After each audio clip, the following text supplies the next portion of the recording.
aujourd'hui certains en rappelant des phrases de Manuel Valls. Ça, c'était en 2012. Il s'en prenait à Claude Guéant.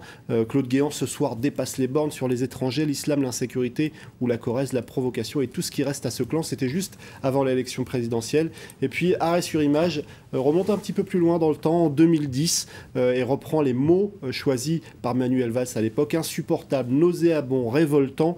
C'était des mots utilisés pour qualifier l'énième loi sur l'immigration défendue justement par le ministre de l'identité nationale de l'époque, Éric Besson.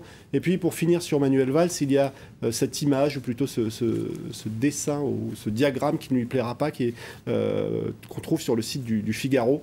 L'effet ciseau. En orange, c'est l'évolution de la cote de popularité de Manuel Valls chez les sympathisants socialistes. En orange, elle tombe à 57%, alors qu'elle s'envole à 70% chez les sympathisants UMP, au point que Manuel Valls, ce n'est peut-être pas un effet direct, mais il a jugé bon de rappeler à ses détracteurs: je suis de gauche, un message sans doute aussi adressé au Parti socialiste. Ouais, qu'on avait déjà d'ailleurs entendu, c'était lors de l'université d'été du PS à La Rochelle.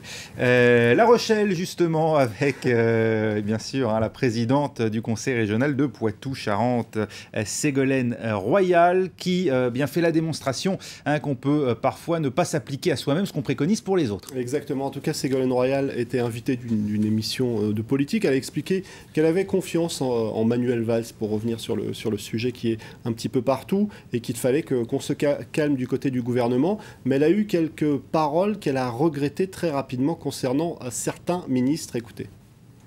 Il y a un conseil des ministres tous les mercredis, donc s'ils ont des questions à poser au président de la République, ils se voient tous les mercredis, les ministres. Donc s'ils commencent à pleurnicher, c'est embêtant quand même. On va pleurnicher justement. Non, je retire cette phrase. Si vous l'avez dit, vous l'avez dit. Non. Ah ben, vous l'avez dit. Vous couperez en montage. Ah, il n'y a pas de montage. Il n'y a pas de montage. Non, il n'y a pas de montage. Non, il n'y en a pas. Vous connaissez suffisamment... Si. Non, il n'y a pas de montage. Vous connaissez suffisamment François Hollande. Il n'y a pas de montage, etc. Non, tout va passer, oui. Tout va passer, il n'y a pas de montage. Elle a regretté, c'était trop tard. Juste pour finir cette histoire plus sympathique et plus légère à lire du côté de Big Brother, des fouilles archéologiques prouveraient que les bouffeurs de grenouilles, c'est pas les Français, mais plutôt les Anglais. Depuis 1000 ans. Depuis plus de 1000 ans, exactement. C'est des fouilles qui ont été réalisées du côté de Stonehenge, et la cuisse de grenouille était à la mode là-bas bien avant qu'elle le soit en France. Bon baiser des froggies, en tout cas, à nos amis anglais qui nous regardent. Merci encore, Karim. On vous retrouve dans la suite de la soirée de Paris Direct pour un nouvel œil sur les médias.